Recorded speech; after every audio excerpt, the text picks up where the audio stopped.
It was a chilly autumn evening when Emily first saw the doll.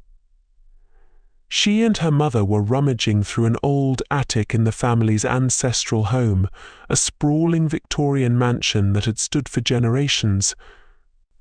The doll was hidden in a dusty wooden chest, wrapped in a moth-eaten blanket.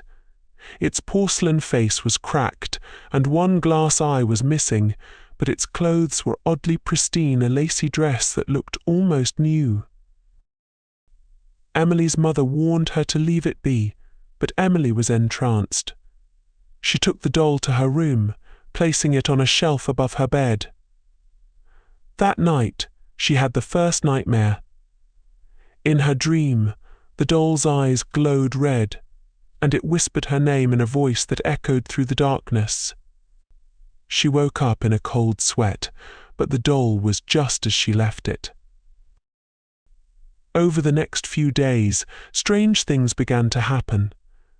Emily would hear faint giggling when she was alone, and toys moved positions without anyone touching them. One evening she found the doll sitting on her bed, though she was sure she had left it on the shelf. Her mother dismissed her fears, attributing the events to an overactive imagination. One night Emily was jolted awake by a loud thud. The doll had fallen from the shelf, but it was standing upright, facing her.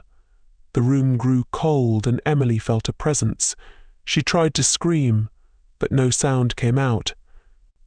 The doll's one good eye seemed to glisten with malice. The next morning, Emily's mother found her in a state of shock, clutching the doll and muttering incoherently about the whispers. Desperate, she decided to investigate the doll's origins. After days of research, she discovered a chilling tale. The doll once belonged to a little girl named Joey, who died under mysterious circumstances. It was said that Joey's spirit had been trapped within the doll, seeking vengeance. Emily's mother knew she had to act fast. She took the doll to a local priest, who agreed to perform an exorcism. As the ritual began, the room filled with an oppressive darkness. The doll trembled violently, its eye glowing an eerie red. Suddenly, a blood-curdling scream filled the air, and the doll shattered into pieces. Emily slowly recovered, but she was never the same.